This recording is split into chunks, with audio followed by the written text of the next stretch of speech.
Academy. तो आइए शुरू करते हैं हमारा part number 3 resource and development का। और यहाँ इस पे जो सबसे इंपॉर्टेंट टॉपिक है सॉइल एज अ रिसोर्स, आज हम स्टार्ट करते हैं। तो soil is the most important renewable natural resource. Renewable है ना, सॉइल तो बनती रहती है। ओके, माउंटेन से सॉइल्स जो रिवर्स के साथ आती है सेडिमेंट्स, वो धीरे धीरे सॉइल बन जाती है। ठीक है, इससे क्या होता है, प्लांट की ग्रोथ होती है, प्लांट इसी में तो होते हैं। और इससे क्या करते हैं, बहुत सारे लिविंग ऑर्गेनिज्म को भी सपोर्ट करते हैं। ठीक है, ह्यूमन बीइंग भी अगर वो क्रॉप्स खा रहा है तो वो किससे आ रहे हैं, वो सॉइल से ही। तो वो सॉइल में ही तो उसमें सीड्स को बोते हैं और फिर उससे प्लांट उगता है। देखिए, सॉइल के इस लेयर के बारे में बताया इधर पे, जैसे top soil, the upper layer of soil. ये क्या है, सबसे टॉप सॉइल क्या होती है, सबसे ऊपर वाली सॉइल होती है ना। ये जनरली फाइन होती है। उसके बाद आती है sub soil, weathered rock and sand and silts clay. देखिए, नीचे क्या होता है, रॉक्स होते हैं। वो रॉक थोड़े बहुत ज़्यादा वेदर्ड हो गए होते हैं, मतलब कि टूट चुके होते हैं। तो और बहुत ज़्यादा क्ले होता है इधर पे। तो इधर पे वेदर्ड रॉक्स और सैंड एंड सिल्ट क्ले ये सब आते हैं। ओके, मिक्स होते हैं ये सब, सैंड सिल्ट क्ले सब। फिर क्या होता है, पेरेंट रॉक होता है। पेरेंट रॉक मतलब कि वो रॉक जिससे ये सब बने हुए हैं, ये सॉइल्स बनी हुई हैं।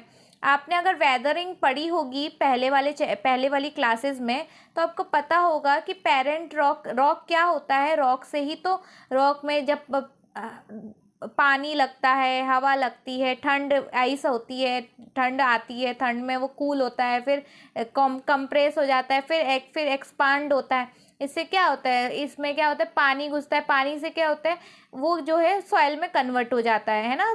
फिर क्या होती है, रिवर्स उसको अपने सेडिमेंट्स को ले जाती है और सॉइल बना देती है।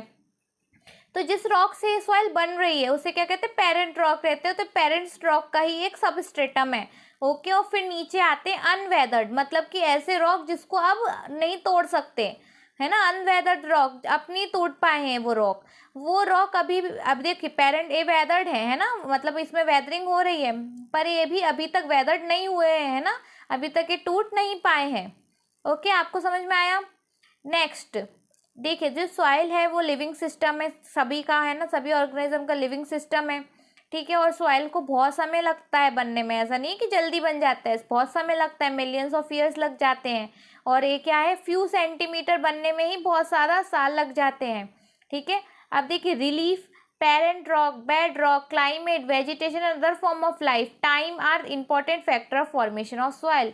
तो बहुत वो फैक्टर जो कि सॉइल को फॉर्म करते हैं, जैसे कि relief, parent rock, bed rock, climate, vegetation and other form of life. Okay, देखिए रिलीफ कैसे, अगर ये माउंटेन है, उस माउंटेन से ये सेडिमेंट टूट के गिरा, अगर रिलीफ बहुत ज़्यादा हाई होगी तो जब तक ये पहुँचेगा तो ये बहुत ज़्यादा क्या फाइन हो चुका होगा यहाँ से टूटते हुए। वहीं पर अब यहाँ से इधर इधर जाते हुए तो उसकी इतनी ज़्यादा जो टॉपोग्राफी है वो चेंज नहीं हुई ना, तो इसका फॉर्म भी सेडिमेंट का इतना चेंज नहीं होगा। तो रिलीफ से आपको समझ में आया, रिलीफ मतलब कि चट्टाने ये सब कैसे रिलीफ है वहाँ का, उससे भी सॉइल की फॉर्मेशन में हेल्प होती है। दूसरी पेरेंट रॉक, देखिए अगर रॉक, देखिए अगर मैंने देखा कि एक जगह पे सॉफ्ट रॉक है, क्या है, एक जगह पे सॉफ्ट रॉक है और दूसरी जगह हार्ड रॉक है, तो आप बताइए वेदरिंग किस में ज़्यादा होगी, ऐसे रॉक में जो कि सॉफ्ट होगा, है ना। और हार्ड को बनने में बहुत ज़्यादा हार्ड होगा तो वेदरिंग बहुत लेट होगी, पर सॉफ्ट रॉक इतना लेट नहीं होगा। तो आपको समझ में आया कि रॉक, पेरेंट रॉक से भी, जैसे कि अगर हम देखें कैल्शियम और लाइमस्टोन की जो रॉक्स होती हैं वो जल्दी वेदर्ड हो जाती हैं। ओके, हार्ड होती है ना वो, इसलिए वो सॉफ्ट होती है ना, इसलिए। ओके, आपको समझ में आया। Next, climate. देखिए, अगर हम देखें कि साउथ इंडिया वाला रीजन बहुत ज़्यादा ह्यूमिड होता है ना, बहुत ज़्यादा ह्यूमिड होता है। वहाँ के जो रॉक होते हैं उसमें बहुत ज़्यादा मॉइस्चर होता है, इतना तो नहीं होता है पर हाँ मॉइस्चर होता है, जिससे क्या होती है, वेदरिंग बहुत अच्छे से हो जाती है।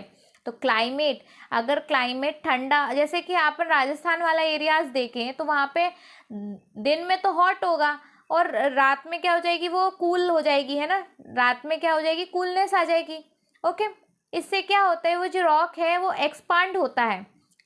कैसे, देखिए, आपने कभी देखा होगा कि जब कोई चीज़ बहुत ज़्यादा गर्म होगी, जैसे पानी गर्म होगा तो वो क्या होगा, एक्सपांड करना, उबलना शुरू कर देगा।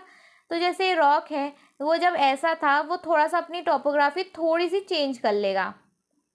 फिर क्या होगी, रात क्या है, बहुत ज़्यादा ठंड है, ठंड से क्या हो रही है, वो रॉक फिर से इसमें रिप्लेस हो रहा है। इससे क्या होता है, इसमें क्या आते हैं, क्रैक्स आ जाते हैं, क्रैक्स। आपको समझ में आया कि कैसे क्लाइमेट से क्या होता है, इस क्लाइमेट ही जो है वो क्या करता है, रॉक्स को वेदर करने में हेल्प करता है। ओके, नेक्स्ट क्या है, टाइम। देखिए जितना ज़्यादा टाइम हो गया होगा उस रॉक को वेदर्ड हुए, उतनी जल्दी वो फाइन सिल्ट में कन्वर्ट हो जाएगा, फाइन सॉइल में कन्वर्ट हो जाएगा। तो कौन से ऐसे फीचर्स हैं, जो फैक्टर्स हैं जो सॉइल को फॉर्मेशन में मदद करते हैं, तो parent rock, relief, climate, vegetation. ठीक है, वहाँ पे बहुत ज़्यादा वेजिटेशन होगी तो सॉइल बनने में आसानी होगी, वेजिटेशन बिल्कुल नहीं होगी तो जल्दी सॉइल नहीं बनेगी। ओके, क्योंकि जो रूट्स हैं वो रॉक के नीचे तक जाएंगी और रॉक को तोड़ देंगी, सॉइल में फॉर्मेशन में मदद करेंगी। Okay, various forces of nature, such various forces of nature, change in temperature, action, running water, wind, glacier activity, decomposers etcetera contribute in formation of soil. Temperature से देखा हमने, दिन में अगर गर्म है, ठंड है, तो इससे भी होता है। Okay, action of running water, पानी बह के सेडिमेंट्स को ले जाता है, बहुत जगह से टकराता है और टकराते टकराते वो टुकड़ों में बंटता हुआ बहुत ज़्यादा फाइन हो जाता है। हवा भी यही काम करेगी ना जैसे रनिंग वाटर कर रहा है। ग्लेशियर्स क्या होती है, बहुत हैवी होती है, उधर के नीचे का ग्लेशियर्स जहाँ होती हैं, बर्फ़ जहाँ होती है, जब वो पिघलती है तो उसके नीचे जो सेडिमेंट्स होती है ना उनको अपने साथ लेती हुई जाती है। ओके, और इससे क्या होते हैं, फॉर्मेशन ऑफ सॉइल में। डीकम्पोजर्स, टुकड़ों में बांट रहे हैं ना, जैसे कि डीकम्पोजर्स क्या कर रहे हैं, ऊपर की जो फर्स्ट लेयर होती है वो इतनी फाइन क्यों होती है, उधर पे डीकम्पोजर होते हैं, वो जो भी जितना भी रॉक्स हुआ या छोटे छोटे कंकड़ हुए उन सबको तोड़ती रहेगी, है ना, आया समझ में। और इससे क्या होता है, फॉर्मेशन ऑफ सॉइल होती है। Chemical and organic changes which take place in the soil are equally important. Chemically change, okay, chemically change समझिए जैसे कि, तो सॉइल में जैसे केमिकल चेंजेस होंगे, मतलब कि उधर पे उस कार्बन कंटेंट सॉइल का कैसा है, नाइट्रोजन कंटेंट, फास्फोरस कंटेंट कैसा है, उस पर भी सॉइल का डिपेंडेंस होता है ना। और ऑर्गेनिक चेंजेस मतलब कि जैसे एक प्लांट है, उस प्लांट में से कुछ पत्तियां टूट के गिरी। ओके, ये प्लांट है और इस प्लांट में से ये जो पत्ती थी एक टूट के यहाँ पे गिर गई, वो पत्ती क्या करेंगे, डीकम्पोजर्स उसे तोड़कर उसे डिग्रेडेड कर देंगे। ओके, उसे क्या कर देंगे, गला देंगे, उसको डीकम्पोज कर देंगे और फिर ये क्या बन जाएगी, ये बन जाएगी ह्यूमस। क्या बन जाएगी, ह्यूमस बन जाएगी। और इससे सॉइल का कलर थोड़ा सा ब्लैक भी हो जाता है इसकी वजह से। ओके, तो इससे इसको सॉइल को क्या मिलता है, टेक्सचर मिलता है, ब्लैक कलर टेक्सचर मिलता है। तो आपको समझ में आया कि डीकम्पोज हो गया, जो प्लांट वेस्ट होता है वो क्या हो गया, डीकम्पोज हो गया और फिर क्या बन गया, ये ह्यूमस बन गया। और ह्यूमस हमेशा क्या होता है, ऑर्गेनिक होता है ना, ऑर्गेनिक। ओके, आपको समझ में आया। और इनऑर्गेनिक चीज़ें भी होती है, उसमें बहुत सारे मिनरल्स होते हैं, नाइट्रोजन, फॉस्फोरस, ये सब। तो ये सॉइल इससे कंसिस्ट होती है, ऑर्गेनिक से और इनऑर्गेनिक दोनों चीज़ों से होती है। On the basis of factor responsible for soil formation, देखिए अगर सॉइल का फॉर्मेशन उसके फैक्टर्स पे डिपेंड करता है, अगर बहुत टाइम हो गया, बहुत ज़्यादा ह्यूमस है उसमें, तो क्या होगा, बायोलॉजिकल एक्टिविटी वो ब्लैक होगा, है ना। उसकी थिकनेस पे भी, मतलब कि अगर बहुत ज़्यादा टाइम का होगा तो उसकी जो सॉइल की थिकनेस है वो ज़्यादा होगी, कम होगा तो कम सॉइल की थिकनेस होगी। उसकी एज, फिजिकल प्रॉपर्टी, ये सब उस पर डिपेंडेंट करती है। जैसे पेरेंट रॉक जैसा होगा, अगर पेरेंट रॉक में लाइमस्टोन होगा तो सॉइल में भी लाइमस्टोन होगा, पेरेंट रॉक में आयरन होगा तो उसमें भी आयरन होगा, है ना। तो इसकी बेसिस पर सॉइल मतलब फैक्टर ऑफ फॉर्मेशन के बेसिस पे वो colour, thickness, texture, chemical, physical property, ये सब सॉइल में आती है। और डिफरेंट इंडिया की जो डिफरेंट टाइप ऑफ सॉइल है, अब हम उसको क्लासीफाई करेंगे। तो क्लासिफिकेशन ऑफ सॉइल, इंडिया की बहुत अच्छी टॉपोग्राफी मैंने पहले ही पढ़ाया, बहुत रिलीफ फीचर्स हैं इंडिया के, लैंडफॉर्म्स, क्लाइमेट, वेजिटेशंस हैं। ओके, जिससे क्या होता है, सॉइल बहुत ज़्यादा टाइप्स में बढ़ जाती है। तो हमारा पहला जो है सॉइल है, वो जो बहुत इंपॉर्टेंट सॉइल आप कह सकते हैं, जो है एलुवियल सॉइल। देखिए, जब गंगा है, ब्रह्मपुत्र है, इंदस है, कृष्णा, कावेरी, गोदावरी साउथ में, ये सब रिवर्स क्या हैं, ये रिवर्स अपने साथ सेडिमेंट लेके आती हैं। धीरे धीरे नीचे नीचे वो फ्लड प्लेन्स में इन सेडिमेंट्स को बिल्कुल फाइन कर देती है उनके पार्टिकल्स में, और ये क्या बन जाती है, सॉइल बन जाती है। इसलिए जब सॉइल आती है तो जहाँ पे जब वो समुद्र में मिलती है उसके उधर पे डेल्टाज बनते हैं, उस डेल्टाज में एलुवियल सॉइल पाई जाती है। ओके, तो आपको समझ में आया कि this has been deposited by 3 important Himalayan rivers, Indus, Ganga and Brahmaputra, and this soil are extended in Rajasthan, Gujarat. मतलब राजस्थान गुजरात में इतनी ज़्यादा रिवर्स नहीं है, तो नैरो कॉरिडोर्स में ही है, नैरो कॉरिडोर कम ही क्या कॉरिडोर्स में ये सब सॉइल मिलेंगी।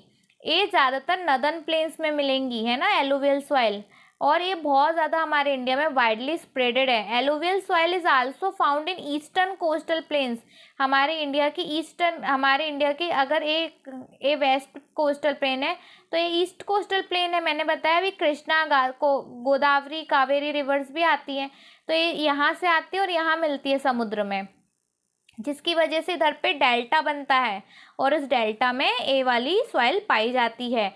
ओके, तो deltas of Mahanadi, Godavari, Krishna and Kaveri, okay, यहाँ पे एलुवियल सॉइल मिलती है।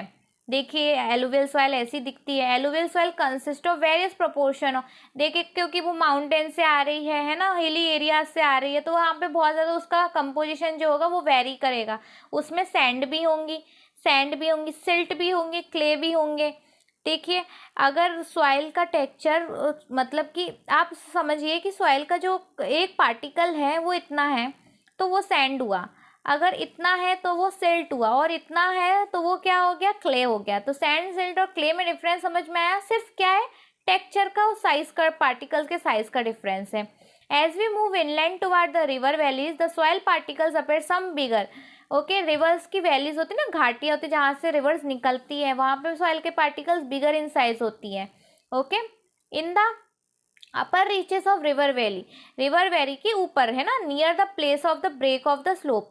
कैसे, स्लोप का ब्रेक कैसे, सर मैं आपको बताऊं कि ए है स्लोप, और स्लोप का ब्रेक आपको देख गया ए वाला होगा, यहाँ पे स्लोप ब्रेक हो गया होगा। तो इधर पे जो ग्रेन होते हैं ना स्लोप ब्रेक में, वो क्या होते हैं, कोर्स होते हैं, मतलब कि थोड़े बड़े बड़े पार्टिकल्स होते हैं उसके। And such soil are more common in piedmont plains. देखिए दुआर, चाउस एंड तेरई के मार्शी लैंड्स होते हैं, दलदल के इलाके होते हैं। चाउस भी क्या होते हैं, इधर पे कंकड़ पत्थर वाले वो होते हैं, और दुआर्स भी जो नॉर्थ ईस्टर्न रीजन्स में पाए जाते हैं। नॉर्थ ईस्टर्न रीजन्स में चाउस क्या होते हैं, पंजाब हरियाणा के रीजन्स में पाए जाते हैं, और तेरई कहाँ होते हैं, भूटान इधर के रीजन्स में। ये थोड़ा मार्शी लैंड होता है। ओके, मार्शी मतलब कि थोड़ा दलदल टाइप का इलाका होता है। अपार्ट फ्रॉम द साइज हमने देख लिया, तो दुआर, चास और तेरई। देखो एलुवियल सॉइल को हम, है ना, उनकी एज पे भी क्लासीफाई कर सकते हैं। ये वो क्या है, बहुत ज़्यादा इंपॉर्टेंट है। तो दो क्या है, भंगार और खादर। बांगार, देखिए बांगार और खादर। बांगार सॉइल ओल्ड एलुवियल सॉइल है, मतलब पुरानी एलुवियल सॉइल है। कैसे, अगर ये माउंटेन है और यहाँ से रिवर जा रही है, ओके, आपको समझ में आया। रिवर्स क्या करती है, इधर के लैंड को फ्लड करती जाती है, मतलब यहाँ के लैंड को थोड़ा सा उधर पे फ्लडिंग कर देती है पानी की। अगर पानी बहुत ज़्यादा बारिश हुई तो इस क्या हुआ, फ्लडिंग हो गई। यहाँ के रीजन्स में हर बार क्या होती है, नई सॉइल जमती है, नई सॉइल ऊपर फ्लडिंग की वजह से नई सॉइल यहाँ पे आती जाती है। पर ए वाले जो एरियाज़ हैं वो पुरानी सॉइल से डिपोजिट होते हैं, ओल्ड एलुवियल सॉइल। तो आपको समझ में आया होगा कि ए वाली सॉइल क्या है, बांगार। कौन सी सॉइल है, बांगार सॉइल है। और ए वाली सॉइल खादर, कौन सी सॉइल है, खादर सॉइल है। तो खादर और बंगार के बीच में आपको डिफरेंस समझ में आया होगा। ओके, नाउ अगर हम देखें कि जो bangar soil has high concentration of kankar nodules, छोटे छोटे कंकड़ होते हैं बंगार सॉइल में, क्योंकि वहाँ पे देखो यहाँ पे तो फ्लड प्लेन्स आ रहे हैं, फ्लड्स हो रहे हैं, पर वहाँ पे कुछ नहीं होते तो वो कंकड़ नोड्यूल्स बन जाते हैं ना। और पर बंगार क्या होती है, देखिए बंगार जो होती है वो कम फर्टाइल होती है, क्योंकि बार बार फ्लडिंग नहीं करती ना रिवर्स वहाँ पे। अगर बहुत ज़्यादा फ्लड हुआ तो उधर पे फ्लडिंग होएगी। तो यहाँ के जो पास, रिवर्स के पास का एरिया, जो कि किसका एरिया होगा, खादर वाला एरिया होगा, उधर पे जो पार्टिकल्स होंगे वो फाइन होंगे देन द बंगार, और मोर फर्टाइल होंगे। तो आपसे पूछ सकते हैं कि विच सॉइल इज़ फर्टाइल, बांगार और खादर। तो आप कह सकते हैं कि जो खादर सॉइल है वो मोर फर्टाइल है। और क्यों है? क्योंकि वो रिवर्स के पास का एरिया होता है, वहाँ पे हर बार फ्लडेशन होती रहती है। Okay, alluvial soil as a whole very fertile. Mostly this soil contain adequate proportion of potash, phosphoric and acid and lime, which are ideal for growth of sugarcane, paddy, wheat and other cereals and pulse crop. समझ में आया आपको कि जो soil होती है alluvial soil वो बहुत ज़्यादा फर्टाइल होती है, वहाँ पे अच्छा प्रोपोर्शन ऑफ पोटास, फॉस्फोरिक और एसिड। देखिए इसमें ना हमारी जितनी भी सॉइल्स देख लेंगे ना आप इंडिया की, उसमें नाइट्रोजन कंटेंट तो बहुत कम ही होगा। पर देखिए जो एलुवियल सॉइल है obviously compare to other soils अच्छी होती है, अच्छी फर्टाइल होती है और यहाँ पे फॉस्फोरिक एसिड, लाइम ये सब अच्छा पाया जाता है और ये अच्छी आइडल ग्रोथ होती है शुगर केन के लिए, पैडी के लिए, वीट के लिए और सीरियल्स और पल्सेस के लिए। Okay, due to this high fertile regions and of alluvial soil are intense. देखिए इधर के जो रीजन, जैसे उत्तर प्रदेश का रीजन, वो आप देखें तो स्लोप के जस्ट बाद उत्तर प्रदेश का रीजन आता है। Okay, breaking of the slope के बाद उत्तर प्रदेश का रीजन आता है। यहाँ पे जो सॉइल पाई जाती है फर्टाइल होती है क्योंकि वहाँ पे गंगास की इतनी सारी ट्रिब्यूटरीज है गंगा की। ओके, और इससे क्या होता है, ये डेंसली पॉपुलेटेड, उत्तर प्रदेश हमारे इंडिया का सबसे डेंसली पॉपुलेटेड एरिया है। क्यों है? क्योंकि इधर पे अच्छा फ्लड प्लेन है और वहाँ पे अच्छी एग्रीकल्चर होगी और एग्रीकल्चर होने के लिए इसकी वजह से वहाँ पे अच्छा इंटेंसिव कल्टीवेशन होता है और इंटेंसिव कल्टीवेशन की वजह से वहाँ पे लोग रहना पसंद करते हैं, जहाँ पे अवेलेबिलिटी ऑफ फूड अच्छा होगा, है ना। वो अच्छी soil in the dryer area more alkaline, मतलब कि जहाँ पे इतना फ्लडिंग नहीं होती है वहाँ की एरिया वो अल्कलाइन होती है। पर अगर हम अच्छी इरिगेशन करें तो वो एरिया भी अच्छा हो सकता है। ओके, सॉइल का वो एरिया भी अच्छा हो सकता है। आगे हम बढ़ते हैं ब्लैक सॉइल पे। तो अगर मैं आपको ब्लैक सॉइल की कहानी बताऊं तो हमारा जो इंडिया है ना वो पहले ऑस्ट्रेलिया कॉन्टिनेंट के साथ जुड़ा हुआ था। हमारा 10 मिलियन, हंड्रेड ऑफ मिलियंस अगो पहले की बात है। और जब वो इंडिया है ना ऑस्ट्रेलिया कॉन्टिनेंट से ब्रेक हुआ ना, इंडियन पेनिनसुला, तो धीरे धीरे वो ऊपर की ओर बढ़ रहा था, नदर्न हेमिस्फेयर में आ रहा था, मतलब कहाँ पे, एशिया के पास आ रहा था। जब वो उसकी जर्नी स्टार्ट हुई थी ना तो बीच में एक आइलैंड या वॉल्केनो के साथ वो जुड़ गया था। ओके, और वहाँ से क्या हुआ, वॉल्केनो से क्या बहुत सारी लावा निकली और हमारे इंडिया के दक्कन पेनिनसुला में देखिए, ये हमारा अगर इंडिया है, इंडिया का नीचे का कोस्टल एरिया है। ओके, कोस्टल एरिया है, तो यहाँ पे क्या हुआ था, बहुत वॉल्केनोज की वजह से फ्लडिंग, वॉल्केनो लावा फ्लड हुआ था। ओके, वॉल्केनो लावा फैल गया था, स्प्रेड हो गया था। और जब वॉल्केनो लावा है ना ठंडा होता है ना, इधर पे सिलिका कंटेंट बहुत ज़्यादा होता है वॉल्केनो लावा में, जिसकी वजह से क्या होता है, आयरन सिलिका कंटेंट, ये ठंडा होता है ना तो ये बिल्कुल ब्लैक कलर में चेंज हो जाता है। और यहाँ पे कौन सी सॉइल बन जाती है, ब्लैक सॉइल। देखिए ब्लैक सॉइल क्या है, इग्नियस होती है। इग्नियस मतलब कि वॉल्केनो से आती है ना। ओके, तो this soil are black in colour, are also known as regur soil. बहुत इंपॉर्टेंट है रगर सॉइल, अनादर क्या है, ब्लैक सॉइल कहते हैं रगर सॉइल को ही।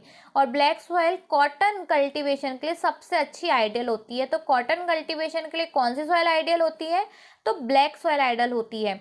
ओके, इसलिए हमें हमेशा इसको ब्लैक कॉटन सॉइल भी कहते हैं कभी कभी। It is believe that climatic condition along with parent rock material are the important factor for formation of black soil. Climatic condition और उसके साथ पेरेंट रॉक्स, हमने देखे पेरेंट रॉक्स क्या है, वॉल्केनो लावाज है। This type of soil is typically Deccan trap, basalt region के lava को ही बसाल्ट कहा जाता है। बसाल्ट रीजन में से ही बसाल्ट रॉक कहाँ से निकलती है, उस लावा से। Spread over northern Deccan plateau, ठीक है। डक्कन ट्रैप में, डक्कन क्या हो गया था, वो डक्कन एरिया उस वोल्केनो के ट्रैप में आ गया था और उसकी वजह से बसाल्ट रीजन बन गया वो नॉर्थ वेस्ट डक्कन प्लेट्यू। हमारा जैसे ये इंडिया है, हमारा अगर इंडिया का ये देखिए इधर पे नॉर्थ है और नॉर्थ वेस्ट एरिया कहेंगे इसको, इसे डक्कन ट्रैप कहते हैं। तो अगर आप लिख रहे हो तो दिमाग से भी आप लिख सकते हैं कि Deccan trap, north west region, ठीक है। इससे क्या होता है, में क्या हुआ, लावा फ्लो हुआ और लावा फ्लो से फिर ये ब्लैक सॉइल बन गई। They are covered plateaus of Saurashtra Maharashtra के प्लेट्यूज को कवर करे हुए हैं ये। Okay, Malwa, Madhya Pradesh, Chhattisgarh, south east direction of Godavari, Godavari, Krishna Godavari region है, उधर के south east directions. The black soil are made up of extremely fine. देखिए ये जो सॉइल है ना, ये बिल्कुल ठंडी हो गई और ठंड होके क्लेई हो गई, बिल्कुल क्लेई सॉइल होती है, ठीक है, क्ले जैसी होती है। They are well known for the capacity to hold moisture. देखिए क्ले सॉइल ज़्यादातर मॉइस्चर को अच्छे से होल्ड करती है। जैसे हमारे जो छोटे छोटे प्लांट्स होते हैं, हमारे यहाँ पे छोटे छोटे प्लांट्स होते हैं, उस प्लांट्स में भी शायद आप बहुत हद तक ब्लैक सॉइल ही होती है, इसलिए हमारे सॉइल में बहुत अच्छे से एब्जॉर्व कर लेते हैं मॉइस्चर। और आपने कभी कभी देखा होगा कि जब ये सॉइल बहुत ज़्यादा ड्राई हो जाते हैं ना, तो क्रैक्स डेवलप्ड हो जाते हैं इसमें। Okay, in addition they are rich in soil nutrients. Soil के न्यूट्रिएंट जैसे calcium carbonate, magnesium, potash, lime, है ना। कौन कौन से सॉइल न्यूट्रिशन, जैसे कैल्शियम कार्बोनेट, पोटाश, लाइम, ठीक है। पर ये जो सॉइल होती है वो फॉस्फोरिक डिफिशिएंट होती है, इसमें पुअर कंटेंट ऑफ फॉस्फोरस होता है, ठीक है। और देखिए मैंने अभी बताया आपको कि इसमें डीप क्रैक डेवलप्ड हो जाते हैं जब हॉट वेदर होता है। आपने अभी फोटो देखी होगी, पिक्चर देखी होगी ब्लैक सॉइल की। देखिए ब्लैक सॉइल, अगर ये हॉट वेदर होता है तो इसमें क्रैक डेवलप्ड हो जाते हैं। ओके, क्रैक डेवलप्ड हो जाते हैं, आया समझ में आपको। They develop deep crack during hot weather which help in proper aeration of water. हवा अच्छी जाती है सॉइल में। And this soil are sticky when wet. और जब गीली होती है ना, बिल्कुल चिपकी होती है, स्टिकी हो जाती है। और इससे क्या होता है, ये इमीडिएटली टिल्ट नहीं होती है। After first shower and during the pre monsoon मतलब बारिश होने से पहले हम उसको टिल्ट कर लेते हैं, या फर्स्ट शावर देने से के बाद हम उसको जल्दी से टिल्ट कर देते हैं। टिल्ट मतलब कि हल जोतते हैं ना, तो उसको टिलिंग कहते हैं ना। मतलब जैसे सॉइल है, सॉइल क्या हो जाती है, बिल्कुल प्लेन हो जाती है, तो वहाँ पे ना हम सीड्स को सोन नहीं कर सकते। हमें थोड़ी सॉइल को ना अनइवन करने की ज़रूरत पड़ेगी, उसे क्या कहते हैं, टिलिंग कहते हैं, जिससे हम सीड्स को सोन कर सकें, ठीक है। आगे बढ़ते हैं, रेड और येलो सॉइल पे आते हैं। देखिए जो रेड और येलो सॉइल होती है वो क्रिस्टलाइन इग्नियस रॉक होती है। मतलब कि इग्नियस रॉक क्या होता है, पहले स्टेज ऑफ रॉक, सबसे पहले जो रॉक बनते हैं ना, उसे इग्नियस रॉक कहते हैं। देखिए ऐसे एरिया जहाँ पे रेनफॉल इतनी अच्छी नहीं होती है, जैसे eastern and southern part of Deccan plateau. Deccan plateau का ईस्टर्न और सदर्न पार्ट, डक्कन प्लेट्यू का ईस्टर्न और सदर्न पार्ट में, जैसे अभी हमने देखा कि ये है डक्कन प्लेट्यू, है ना। डक्कन प्लेट्यू का ये वाला पार्ट ईस्टर्न पार्ट, कौन सा पार्ट, ईस्टर्न। और ये देखिए यहाँ पे सदर्न पार्ट है, सदर्न पार्ट डक्कन प्लेट्यू का, यहाँ पे सॉइल पाई जाती है। तो yellow red soil are found in Odisha, Chhattisgarh, middle Ganga plain and along piedmont zone of western Ghat. Western Ghats के जो पिडमोन जोन, अभी अपन ने पढ़े कि वेस्टर्न घाट्स क्या होते हैं, अभी अपन ने पढ़े पिडमोन जोन क्या होते हैं, वो जोन जो कि रिलीफ के बाद जल्दी से फिर एक ब्रेक होता है ना, उधर पे आते हैं पिडमोन जोन। तो हमारे जो वेस्टर्न घाट्स है ना, वहाँ पे भी बहुत बड़े बड़े हिल्स हैं, तो हिल्स के इधर पे आते हैं। ओके, कि ये सॉइल रेड और येलो क्यों होती है, इन सॉइल में क्या होता है, आयरन कंटेंट बहुत ज़्यादा होता है। और हमें पता है कि आयरन कंटेंट जब ऑक्सीजन से रिएक्ट करता है तो वो रेडिश कलर का आयरन और वो कोरोजन होता है उसमें, वो होता है। तो इसलिए सॉइल रेड क्यों होती है, क्योंकि इसमें डिफ्यूजन ऑफ आयरन क्रिस्टलाइन होते हैं, आयरन के क्रिस्टल्स होते हैं, है ना। एंड मेटामॉर्फिक रॉक बनाते हैं। It looks yellow when it occur a hydrated form, मतलब कि जब उसमें हाइड्रेशन होती है, हाइड्रोजन का फॉर्मेशन होता है उसमें, तो इससे क्या होती है, वो येलो हो जाती है, ठीक है। देखिए लैटराइट सॉइल, लैटराइट सॉइल एक वर्ड से बना है, लेटर। लेटर मतलब होता है ब्रिक, ओके। ईंटें, ब्रिक टाइप का टेक्सचर होता है इस सॉइल का। ये सॉइल क्या होता है, जहाँ पे बहुत ज़्यादा हाई टेम्परेचर होता है, बहुत ज़्यादा ह्यूमिडिटी होती है, जैसे हमारे कोस्टल इलाके, हमारे कोस्टल इलाके, ये हमारा इंडिया है और इस कोस्टल रीजन है अगर हमारे इंडिया का, तो इधर के इलाकों में लेटराइट सॉइल पाई जाती है, क्योंकि यहाँ का टेम्परेचर बहुत ज़्यादा, सी के आसपास का टेम्परेचर वैसे भी बहुत ज़्यादा होता है, ह्यूमिड होता है, मतलब हवा में क्या होता है, मॉइस्चर होता है। ह्यूमिड मतलब हवा में क्या आता है, थोड़ा मॉइस्चर होता है, उमस होती है ना। तो this result in intense leaching of, देखिए और यहाँ पे क्या होता है, बहुत ज़्यादा रेनफॉल भी होती है। हाई टेम्परेचर जहाँ पे होता है वहाँ रेनफॉल होती है कि नहीं। जब सूरज क्या करता है, सूरज इक्वेटोरियल एरियाज में क्या होता है, सूरज की रोशनी बहुत ज़्यादा, इवेपोरेशन बहुत ज़्यादा होती है, जहाँ इवेपोरेशन ज़्यादा होगा प्रेसिपिटेशन भी वहाँ पे बहुत ज़्यादा होता है, ओके। तो रिजल्ट ऑफ इंटेंस, इससे क्या होता है, हैवी रेन से क्या होता है, इधर के जो ऊपर के मिनरल्स कंटेंट होते हैं वो नीचे दब जाते हैं, लीचिंग हो जाती है, ठीक है, leaching due to the heavy rain. तो ऐसी सॉइल जहाँ पे लीचिंग बहुत ज़्यादा होती है तो वो कौन सी सॉइल है, तो वो लेटराइट सॉइल है। क्यों होती है, हाई टेम्परेचर की वजह से हाई रेनफॉल होती है। इसका देखिए, इसमें ह्यूमस कंटेंट भी बहुत कम होता है क्योंकि सब तो बह जाता है पानी से। माइक्रो ऑर्गेनिज्म यहाँ पे ज़्यादा नहीं रह पाते, क्यों, क्योंकि इतना हाई टेम्परेचर में इतने बैक्टीरियाज नहीं रह सकते हैं, डिकम्पोजर्स नहीं रह सकते हैं। और ये सॉइल ना सूटेबल होती है कुछ, अगर हम मैन्योर्स या फर्टिलाइजर्स का यूज़ करें तो ये सॉइल सूटेबल हो सकती है कल्टीवेशन के लिए। देखिए, ये सॉइल जनरली कर्नाटका, कौन कौन से रीजन में पाई जाती है, तो Karnataka, Kerala, Tamil Nadu, hilly areas of Odisha, Assam, ठीक है, एप्रोप्रिएट सॉइल। और अगर हम सॉइल का कंजर्वेशन अच्छे से करें, अच्छी टेक्निक का यूज़ करें, तो जो हिली एरियाज ऑफ कर्नाटका के, केरला और तमिलनाडु में पाई जाती है ना, ये इधर पे हम अच्छी ग्रोइंग कर सकते हैं क्रॉप्स की। जैसे कि हम टीज को, कॉफ़ी को ग्रो कर सकते हैं। जो रेड लेटराइट सॉइल होती है ना तमिलनाडु की, आंध्र प्रदेश, केरला, मतलब देख रहे हैं ना आप, आपको पता चल रहा होगा कि जो साउथ के एरियाज है, आंध्र प्रदेश है, केरला है, कर्नाटका है, तमिलनाडु है, इधर पे सॉइल पाई जाती है। क्यों, क्योंकि ये कोस्टल एरिया है ना, ह्यूमिड क्लाइमेट है, ठीक है। तो एक क्या, इधर पे कैश्यू नट्स, काजू, ये सब भी उगते हैं। ओके, अब हम आगे बढ़ते हैं, एरिड सॉइल पे आते हैं। एरिड सॉइल देखिए, इधर का टेक्सचर रेड और ब्राउन होता है। एरिड सॉइल का जनरली वहाँ होती है जहाँ पे वाटर केपेबिलिटी कम होती है, और ये सॉइल क्या होती है, सेलाइन होती है, नमकीन, नमक होता है उसमें। और ये सॉइल का जो टेक्सचर होता है थोड़ा रेत जैसा सैंडी होता है। In some areas of salt content is very high and common salt is obtain. अगर हम इस सॉइल में इवेपोरेशन होता है ना, तो इधर पे कॉमन सॉल्ट, जो हमारा जो नमक होता है, वो भी बन जाता है। ये एग्जाम्पल, अगर हमने सांभार लेक देखा हो आपने राजस्थान में, तो सांभार लेक में क्या होता है, सांभार लेक में वहाँ पे सबसे ज़्यादा सॉल्ट होता है, ठीक है। तो इधर पे सॉल्ट, अगर ज़्यादा कंटेंट है सॉल्ट का, तो इवेपोरेशन की वजह से कॉमन सॉल्ट भी हम प्रोड्यूस कर पाते हैं। तो due to the dry climate, high temperature and evaporation is faster, जल्दी जल्दी इवेपोरेशन होता है पर इतना प्रेसिपिटेशन नहीं हो पाता है। The soil lack humus and moisture and the lower horizon of the soil. देखिए, अभी हॉरिजोन्स पढ़े थे ना सॉइल के, तो अगर ये टॉप सॉइल है तो उसके नीचे ना ये सॉइल इतनी ज़्यादा, यहाँ पे सैंड होती है, क्ले होता है, ओके, सिल्ट होती है। पर यहाँ पे एरिड वाली सॉइल में क्या होता है, इधर पे कंकड़ होते हैं, कंकड़। और कंकड़ होने की वजह से क्या होता है, जब पानी जाता है ना तो यहीं पे ठहर के रह जाता है, नीचे नहीं जा पाता है। और अगर नीचे नहीं जाएगा तो रूट्स में को कैसे मिलेगा। पर क्या है, आजकल टेक्नोलॉजीज़ हैं, अगर हम टेक्नोलॉजीज़ का यूज़ करेंगे तो इन्फिल्ट्रेशन को कम कर सकते हैं, प्रॉपर इरिगेशन सॉइल की करेंगे तो ये कंकड़ भी थोड़े से डाइल्यूट हो सकते हैं और फिर अच्छी अवेलेबिलिटी ऑफ कल्टीवेशन हम इसमें इधर पे कर सकते हैं। आया समझ में।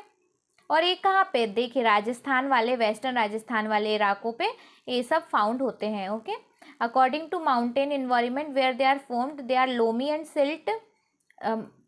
ओके, देखिए, हम क्या अब आगे फॉरेस्ट सॉइल पढ़ रहे हैं। फॉरेस्ट सॉइल क्या होती है, this soils are found in hilly and mountainous areas. ऐसे एरियाज फॉरेस्ट सॉइल कहाँ मिलते हैं, तो फॉरेस्ट में नहीं मिल रही है, माउंटेन और हिली एरियाज में, चट्टानों वाले इलाकों में मिलती है। वेयर सफिशिएंट रेन, पहाड़ों वाले इलाकों में मिलती है ना। तो where sufficient rain forest are available, sufficient rain हो रही है। देखिए, हमने पता है कि हमारा जो नॉर्थ ईस्ट रीजन है वहाँ पे बहुत ज़्यादा बारिश होती है, ठीक है। नॉर्थ ईस्ट में आसाम, मेघालय, मणिपुर, मिजोरम, यहाँ पे बहुत ज़्यादा बारिश होती है और यहाँ पे फॉरेस्ट सॉइल पाई जाती है। तो दिस सॉइल टेक्सचर्स वेरीज, इधर पे बारिश होने की वजह से फॉरेस्ट भी होते हैं और ये एरियाज हिली एरियाज भी हैं। According to the mountain environment where they are formed, they are loamy and silt. Okay, loamy और सिल्ट, क्ले तो नहीं होंगे ना क्योंकि थोड़े हिली एरियाज में पाए जा रहे हैं ना। तो वैली की साइड, मतलब घाटियों के अगल बगल जहाँ से रिवर जाती है ना, तो अगल बगल पाए जाते हैं। कोर्स ग्रेन, अपर स्लोप है, थोड़ा ऊपर स्लोप है तो इतना नीचे तक नहीं, जहाँ पे ढलान नहीं होगी तो इतना ब्रेक नहीं होंगी सॉइल, तो अपर स्लोप में है ना कोर्स ग्रेन पाई जाती है। अगर इसके ऊपर स्नो कवर्ड होगी तो ये सॉइल क्या होगी, डेन्यूडेड होगा, एसिडिक, लो ह्यूमस होगा इसमें, क्योंकि क्या है, गर्मी हो, ज़्यादा गर्मी हो या ज़्यादा ठंड हो, वहाँ पे ह्यूमस कंटेंट ज़्यादा नहीं होता है। और ये लोअर पार्ट ऑफ वैलीज, मतलब घाटियों के नीचे वाली वैलीज में रिवर टेरेसेस, एलुवियल फैंस बनाती है। ओके, एलुवियल फेन्स बनाती है, आर फर्टाइल्स होते हैं। और ये देखिए एलुवियल फेन्स क्या होता है कि जब रिवर्स आती हैं, जैसे रिवर्स यहाँ से आई तो रिवर्स क्या हुई, ऐसी ऐसी बट गई, तो ये देखो फैन टाइप का बना रही है, फैन टाइप का, तो इसे एलुवियल फेन कहते हैं। ओके, देखिए हमने बहुत सारी इसके बारे में पढ़ा, जैसे हमने एलुवियल सॉइल के बारे में पढ़ा। ओके, अभी और फिर हमने क्या पढ़ा कि ब्लैक सॉइल, फिर arid soil, laterite soil, red and yellow soil पढ़ी, फॉरेस्ट सॉइल पढ़ी। ठीक है, ये सॉइल हमने पढ़ी। फिर देखिए अब है ना, जो ये सॉइल है हमारे लिए, हमें पता चला कि कितनी इंपॉर्टेंट और इधर पे कितना फर्टाइल, अगर हमने अच्छे से उसमें इरिगेशन करी तो ये लैंड फर्टाइल, सॉइल फर्टाइल हो जाती है और फिर हमें क्रॉप्स वहाँ पे कल्टीवेशन कर सकते हैं। ओके, इसलिए जो सॉइल, पर इनसे क्या हो रहा है, कल्टीवेशन एग्रीकल्चर, सॉइल इरोजन की प्रॉब्लम हो रही है। ठीक है, the denudation of soil cover and subsequent washing down is described as soil erosion. तो सॉइल इरोजन क्या होता है, the denudation of the soil cover, soil cover का डेन्यूड होना, इरोड होना, उस वो जो ऊपर की कवर होती है उसकी हटना, उस कवर से डेन्यूड होना, वॉशिंग डाउन, नीचे नीचे जाते हुए सॉइल का इरोजन होती है, वहाँ पे ना ठहर के और नीचे जाना। Okay, washing down. और ये जो सॉइल फॉर्मेशन का है, देखिए soil, the process of soil formation goes on simultaneously. पर हमें अगर हम देखें सॉइल इरोजन को, तो सॉइल फॉर्म तो हुई नहीं, इरोड होती जा रही है। देखो सॉइल फॉर्म भी होना चाहिए उधर पे और फिर इरोड होना चाहिए, तो चल रहा है, पर सिर्फ इरोजन हो रहा है तो ये बैलेंस को बिगाड़ देती है। तो अगर सॉइल फॉर्म हो रही है और फिर इरोड हो रही है तो इस simultaneously generally balance between two होता रहता है। और sometime this balance is disturb by human activity, जैसे डिफॉरेस्टेशन हुआ। देखिए डिफॉरेस्टेशन से क्या होता है, सॉइल ब्रेक होती है, हमने देखा। अगर डिफॉरेस्टेशन कर देंगे तो ब्रेक नहीं होगी, सॉइल फॉर्मेशन नहीं होगी, बाकी जो उधर पे बची हुई सॉइल है वो भी बहकर चली जाएगी। ओके, तो समझ में आया। Over grazing, construction, mining, while natural, तो लैंड डिग्रेडेशन की जो प्रॉब्लम्स थी वही इधर पे भी हैं। नेचुरल फोर्सेस भी होते हैं कुछ कुछ, जैसे हवाएं चल रही हैं, ग्लेशियर, वाटर, इनसे भी सॉइल इरोड होती है। पर एक ठीक है, ह्यूमन एक्टिविटी जहाँ पे आ जाती है वो पेस बढ़ जाता है, उसकी जो फास्टनेस है वो इंक्रीज हो जाती है। ओके, फास्ट हो जाती है, प्रोसेस जो है वो इंक्रीज हो जाती है। तो the running water cuts down the clayey soil, clayey जो सॉइल होती है उसको बीच से कट करती है और डीप चैनल बनाती है, गलीज। देखिए ह्यूमन एक्टिविटीज़ की वजह से क्या हो रहा है, वहाँ का जो पेड़ पौधे थे कट गए, अब वहाँ पे सिर्फ सॉइल ही बची हुई है। ओके, जैसे ही खूब बड़ा, बहुत ज़्यादा धार की प्लेन फ्लड आया और फ्लड ने क्या करा, बीच में से क्या कर दिया, क्रैक ला दिया, है ना, खासकर क्ले सॉइल में। ओके, और इससे क्या हुआ, इस क्रैक, ये जो क्रैक है वहाँ पे क्या बन गया, गलीज बन गई, क्या बन गया, गलीज बन गई। ओके, और एक अब जो है, अब यहाँ पे हम कल्टीवेशन नहीं कर सकते हैं, क्योंकि यहाँ पे अब क्या है, गली बन गई है और इसलिए ये क्या है, अनफिट फॉर कल्टीवेशन है, और इसलिए बैडलैंड कहते हैं इसे। जैसे चंबल बेसिन में इस लैंड को रेवाइंस भी कहा जाता है, तो बैडलैंड को चंबल बेसिन में क्या कहते हैं, तो रवाइन कहते हैं। ओके, रेवाइंस कहते हैं। देखिए अगर आपको दिख रहा होगा, यहाँ सॉइल इरोड हो रही है, इन जो बगल से जो रिवर जा रही है इसको इरोड करती हुई सॉइल को ले जा रही है। और ये देखिए गलीज का फॉर्मेशन हो रहा है, क्रैक्स आ रही है, और क्रैक्स की वजह से जो फ्लो, वाटर का फ्लो है यहाँ से जाता है और इससे क्या होता है, क्रैक हो जाती है, और क्रैक से फिर गली इरोजन होने लगता है ना, और ये अनफिट फॉर कल्टीवेशन है। Water flows as a sheet over large areas down a slope, मतलब वाटर की जो फ्लोज होता है, पूरा जो स्लोप होता है, स्लोप के नीचे नीचे पानी को डालता जाता है, और इसके साथ वो अपने सॉइल को भी लेते हुए चलता है ना, सॉइल इरोड होती जाती है। इन सच केसेस जो टॉप सॉइल है वो वॉश्ड हो जाती है और फिर शीट इरोजन होता है। ओके, शीट इरोजन समझ में आया, कि जब पानी सॉइल की टॉप लेयर से जाता है और टॉप लेयर को इरोड कर देता है, इसे क्या कहते हैं, शीट इरोजन कहते हैं, है ना। हवाएं चलती हैं तो जो सॉइल होगी, पेड़ क्या है, हवाएं चलती, पेड़ क्या है, रूट से सॉइल को अपने आप बाइंड करके रखते हैं। पेड़ क्या करते हैं, रूट से सॉइल को बाइंड करके चलते हैं। पर जब हवा आएगी और अगर ये पेड़ नहीं होंगे तो ये रूट क्या है, रूट्स नहीं होंगी तो क्या होगा, सॉइल इरोडेड हो जाएगी, है ना। जहाँ पे सॉइल क्या होगी, लूज होगी, बाइंड नहीं होगी। तो स्लोपिंग विंड की वजह से भी, विंड इरोजन से भी क्या होता है, सॉइल इरोजन होता है। ओके, तो soil erosion also cause due to defective method of farming, अगर फार्मिंग हमने अच्छी नहीं करी, प्लगिंग हमने अच्छे से नहीं करी, खेत की जुताई अच्छे से नहीं करी, तो स्लोप क्या हो जाएगा, ऊपर नीचे हो जाएगा, और इससे क्या होगा, जो चैनल है वो एक सा नहीं रहेगा और सॉइल इरोजन होगा, है ना। Plugging along the control lines can decelerate the flow of water down the slopes.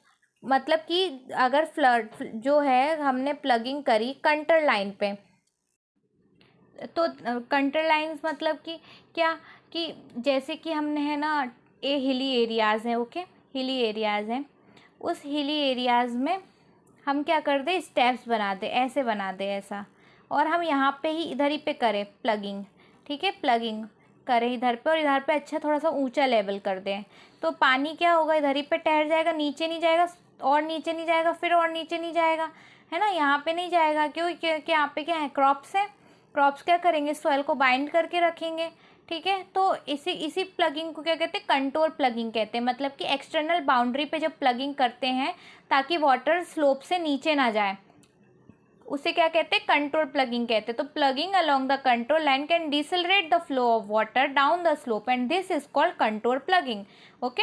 Steps taking देखिए है ना, क्या करते हैं कि ये जो सॉइल इरोजन ना हो तो टेरेसेस बनाते हैं। मैंने अभी बताया कि स्टेप्स बना देते हैं, स्टेप लाइक्स बना देते हैं, जिससे क्या होता है, टेरेस फार्मिंग होती है ना, क्या होती है, टेरेस फार्मिंग होती है, और इससे क्या होता है, सॉइल इरोजन को हम रेस्ट्रिक्ट कर सकते हैं। तो अगर सॉइल इरोजन को रेस्ट्रिक्ट करना है तो कौन सी फार्मिंग, कल्टीवेशन करनी चाहिए, टेरेस कल्टीवेशन। कहाँ पे, स्लोप्स पे, जहाँ पे ऊंची ऊंची स्लोप्स हो वहाँ पे।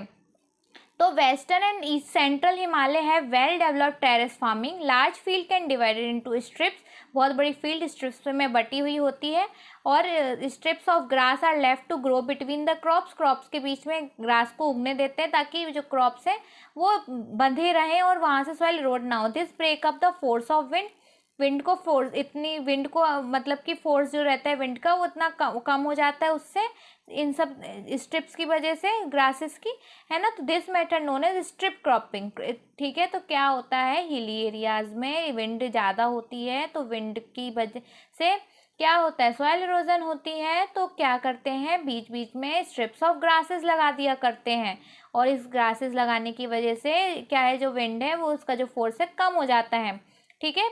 तो दो चीज़ें पढ़ी अपने, प्लगिंग, कंट्रोल प्लगिंग पढ़ी, okay. Strip cropping, planting lines of trees to create shelter of work in similar way, rows of such trees are called shelter belt and this shelter belt have contribute significantly to stabilization of sand dunes. मतलब कि desert वाले इलाकों में अगर हम आसपास trees लगा दें तो ये ट्रीज क्या करेंगे, सैंड ड्यून्स को फैलने नहीं देंगे, ओके। जहाँ पे, कहाँ पे, वेस्टर्न इंडियाज में, हमारे इंडिया के वेस्ट एरिया में, ओके। देखो states of India's environment, India के एनवायरनमेंट का एक स्टेट है, यहाँ पे एक केस स्टडी है कि जो सुखो माजरी इलाका है डिस्ट्रिक्ट ऑफ झाबुआ का, ओके, वो डेट इज वो चाहते थे कि हमारा जो लैंड डिग्रेडेशन है वो उसको रिवर्स करें। तो उन्होंने क्या करा, उन्होंने अपना 13% हेक्टेयर बढ़ा दिया, मतलब कि इंक्रीज 1976 से 13% एरिया, उन्होंने 13 पर हेक्टेयर था उनका 1976 में, और फिर उन्होंने 1272 पर हेक्टेयर कर लिया 1992 में। तो ट्री की डेंसिटी सुखो माजरी रीजन में बढ़ी ना, ओके।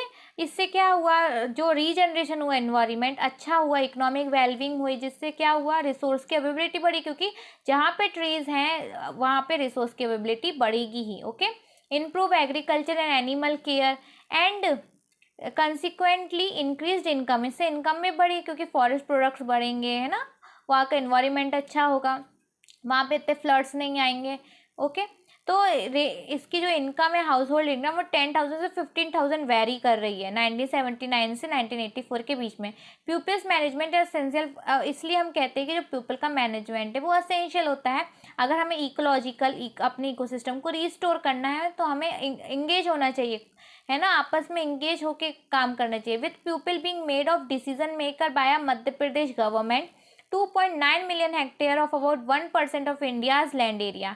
हमारे मध्य प्रदेश में सबसे ज़्यादा फॉरेस्ट कवर है, अभी हमने पढ़ा, ठीक है। अभी स्टेट ऑफ फॉरेस्ट रिपोर्ट आई थी जिसने बताया कि मध्य प्रदेश में सबसे ज़्यादा एरिया वाइज फॉरेस्ट कवर है। तो देखिए इसमें भी बता रहे हैं कि जो 2.9 मिलियन ऑफ हेक्टेयर, जिसके 1%, इंडिया का 1% लैंड, सोचिए are being green across the state through watershed management. ठीक है, वाटरशेड, वाटर को जब पानी बहता है ना तो उसमें मैनेजमेंट अगर करेंगे तो उससे क्या होगा, विंड वाटर इरोजन नहीं होगा, वाटर इरोजन नहीं होगा, सॉइल इरोजन नहीं होगा। ओके, आया समझ में। देखिए यहाँ पे मल्टीपल चॉइस दी है कि इस पहला कहती है which one of the following type of resource iron ore. ऐसा कौन सा रिसोर्स है इसमें जो आयरन ओर है, तो आयरन ओर क्या है, नॉन रिन्यूएबल रिसोर्सेज है ना। ओके, रिन्यूएबल तो है नहीं। Under which of the following type of resource can tidal energy be put replenishable, abiotic, human made, non recyclable. तो एबायोटिक है ना, जो टाइड होती है वो एबायोटिक होती है, वाटर एबायोटिक होता है, तो टाइडल एनर्जी से ही टाइडल एनर्जी बनेगी वाटर से, तो एबायोटिक है। Which one of the following is the main cause of land degradation इन पंजाब। पंजाब में लैंड डिग्रेडेशन क्यों, हमने पढ़ा था ना, पंजाब में क्यों लैंड डिग्रेडेड हो रहा है, क्योंकि वहाँ पे सिंचाई बहुत ज़्यादा होता है, over irrigation. In which one of the following state are terrace cultivation practice. Terrace cultivation कहाँ पे होगी, जहाँ पे हिली एरियाज होंगे, तो उत्तरांचल, उत्तरांचल में। In which of the following state is black soil found. Black soil found कहाँ पे होती है, तो गुजरात वाले इलाकों में, दक्कन पेनिनसुला में। ओके, तो हमारा ये चैप्टर कंप्लीट हुआ, एक कुछ क्वेश्चन आंसर्स हैं। ओके, तो आई होप आपको ये चैप्टर अच्छे से समझ में आया होगा। अब मैं नेक्स्ट चैप्टर लाऊंगी आपके लिए एग्रीकल्चर। तो आपने अगर इस चैनल को सब्सक्राइब नहीं करा हो तो प्लीज़ कर लीजिए, ताकि आने वाले वीडियोस की आपको नोटिफिकेशन मिले। और प्लीज़ इस वीडियो को लाइक करना मत भूलिएगा। Thank you for watching.